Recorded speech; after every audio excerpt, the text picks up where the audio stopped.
آج کے دور کے انسان نے روٹی کو اور رزق کو نصب العین بنا لیا ہے زندگی کا. ایسے لگتا ہے کہ ہم دنیا میں شاید آئے ہی اسی خاطر ہیں کہ بس کمانا ہے اور کھانا ہے. تاریخ میں روٹی کو کبھی اتنی اہمیت حاصل نہیں تھی جتنی آج ہو چکی ہے. جتنا لوگ افلاس سے ڈرتے ہیں، غربت سے ڈرتے ہیں، اتنا خدا سے ڈرنا شروع کر دے تو ان کو ولایت کا مقام نصیب ہو جائے.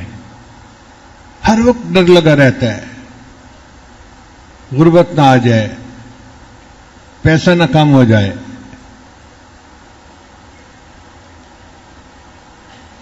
شریعت نے کسب حلال کو عبادت کہا ہے.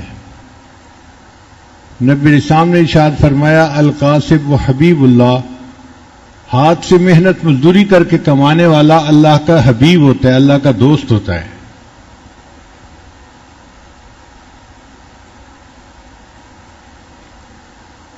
دین اسلام اتنا خوبصورت ہے کہ اس نے ہمیں اعتدال کا سبق دیا ہے. نہ تو دین میں لگ کر دنیا کو خیر بات کہہ دیں اور نہ دنیا میں لگ کر دین سے غفلت برتیں. شریعت کہتی ہے کہ تم دین پہ بھی رہو مگر اپنی دنیا کی ضروریات کو بھی پورا کرو.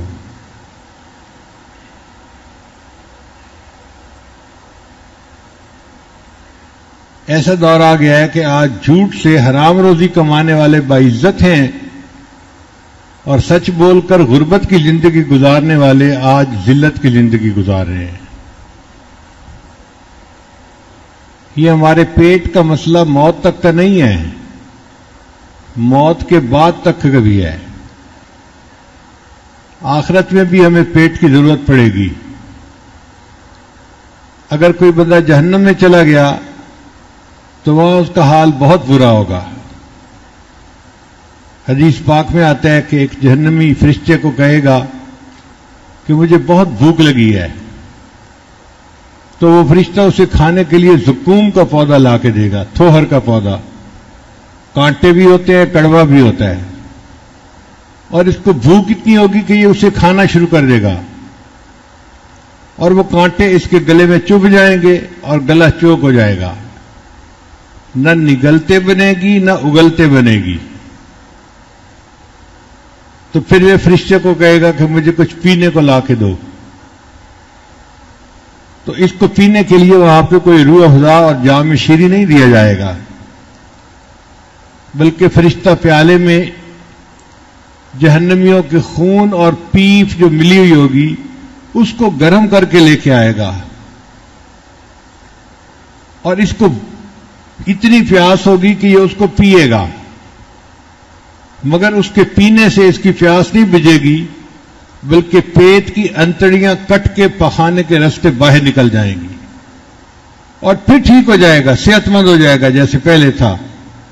پھر بھوک لگے گی، پھر تھوہر کھائے گا، پھر پانی پیے گا، پھر انتڑیاں کٹیں گی، پھر صحت مند ہو جائے گا، اور یہ سائیکل چلتا رہے گا. اللہ اکبر کبیرہ. اور جو لوگ جنت میں جائیں گے وہاں اللہ ان کو کھانے کے لیے جنت کے پھل عطا کریں گے. وَلَكُمْ فِيهَا مَا تَشْتَهِي أَنفُسُكُمْ وَلَكُمْ فِيهَا مَا تَدَّعُونَ. جو ان کا دل چاہے گا اللہ ان کی خواہش کے مطابق بنی چیز انہیں عطا کریں گے. اب پیٹ تو بھرا جنتی نے بھی اور پیٹ بھرا جہنمی نے بھی. فرق کا اندازہ خود لگا لیجئے کہ جہنمی کتنی ذلت میں ہوگا اور کتنی پریشانی میں ہوگا.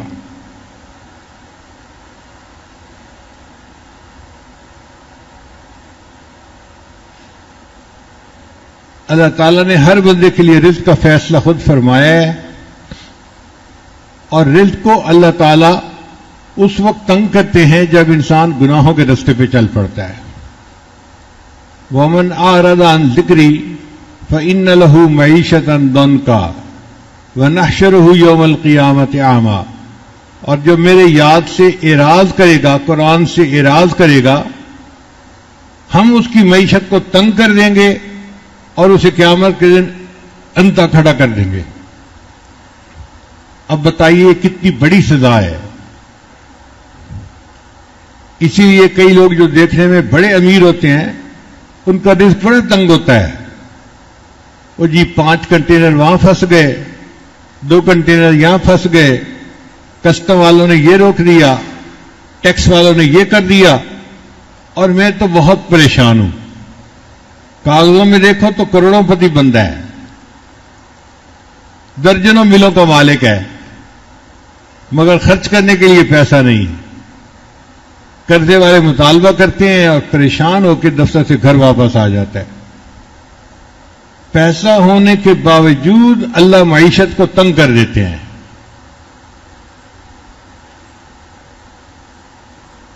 تو ہم اس پریشانی سے کیسے بچیں اور اللہ تعالیٰ سے رزق حلال کیسے مانگیں جو سکون دینے والا ہو؟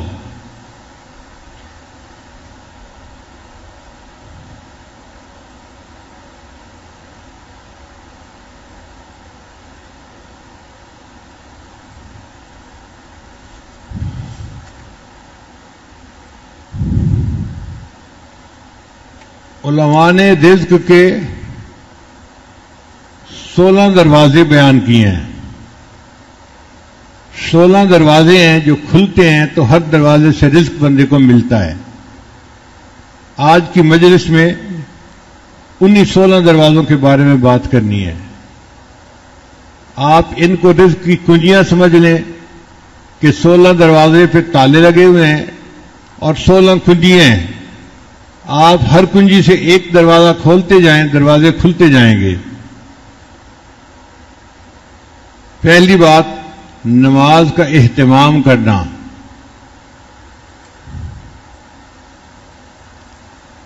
تعدیل ارکان کے ساتھ، سکون کے ساتھ، تسلی کے ساتھ باقاعدگی سے نماز باجماعت پڑھنا، یہ رزق کے لیے پہلا دروازہ ہے۔ گھر کی عورتیں بھی پڑھیں، مرد بھی پڑھیں۔ اور اس کی دلیل کیا ہے؟ اللہ فرماتے ہیں وَأْمُرْ أَهْلَكَ بِالصَّلَاةِ وَاسْتَبِرْ عَلَيْهَا لَا نَسْأَلُكَ رِزْقًا نَحْنُ نَرْزُقُكَ۔ تم نماز ادا کرو اور اہل خانہ کو نماز کے لیے کہو، رزق تمہیں ہم دیں گے۔ اللہ تعالیٰ گارنٹی دے رہے ہیں، اللہ تعالیٰ ذمہ داری لے رہے ہیں۔ اب آپ بتائیے کہ اللہ تعالیٰ اپنی ذمہ داری کو پورا کریں گے نا؟ ہمارا کام کیا ہے؟ نماز کو اہتمام کے ساتھ پڑھنا، اور نماز بھی چھوٹ جاتی ہے اس رزق کی پریشانی میں۔ کاروبار لوگوں کی بھی نماز چھوٹ جاتی ہے اور گھر کی عورتوں کی بھی نماز چھوٹ جاتی ہے۔ جس سے رزق بڑھنا تھا اس میں غفلت ہو رہی ہوتی ہے۔ وہی مسجد میں نظر نہیں آئے، اور جی بس دفتر کی پریشانی ہے، ختم ہوگی تو میں آ جاؤں گا۔ ہم انتظار میں ہوتے ہیں کہ پہلے پریشانی ختم ہو پھر ہم نماز پڑھنے آئیں گے، اور اللہ چاہتے ہیں کہ یہ نماز پڑھنے آئے اور اس کی پریشانی کو میں ختم کر دوں۔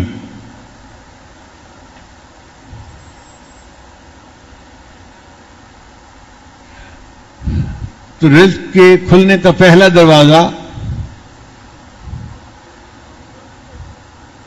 نماز کا اہتمام کرنا، اور دوسرا دروازہ کثرت استغفار، استغفار کی کثرت کرنا۔ استغفار کی کثرت سے بھی اللہ تعالیٰ رزق کے دروازے کو کھول دیتے ہیں۔ قرآن مجید میں استغفروا ربکم انہ کان غفارا یرسل السماء علیکم مدرارا ویمددکم باموال، اور اللہ مدد کرے گا تمہاری مال کے ذریعے سے، وبنین، اور بیٹوں کے ذریعے سے، ویجعل لکم جنات ویجعل لکم انہارا۔ تو مال اور بیٹے اللہ تعالیٰ استغفار کی کثرت سے عطا فرماتے ہیں، اور ہم اسی کی طلب میں پریشان پھر رہے ہوتے ہیں۔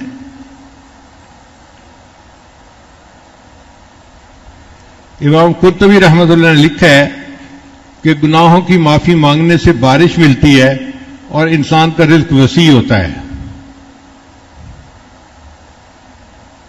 پھر حدیث مبارک ہے، من اکثر من الاستغفار جعل اللہ لہ من کل ہم فرجا ومن کل ضیق مخرجا ورزقہ من حیث لا یحتسب۔ جو بندہ کثرت سے استغفار کرتا ہے اللہ اس کے لیے پریشانی سے نکلنے کا راستہ نکال دیتے ہیں اور اس کے غموں کو دور کر دیتے ہیں، اور ایسی طرف سے رزق دیتے ہیں جہاں سے اس کو خیال ہی نہیں ہوتا کہ مجھے یہاں سے بھی رزق مل جائے گا، اللہ وہاں سے بھی رزق عطا فرما دیتے ہیں۔ تو ایک دروازہ تھا نماز کا اہتمام کرنا اور دوسرا دروازہ تھا استغفار کی کثرت کرنا۔ تیسرا دروازہ انفاق فی سبیل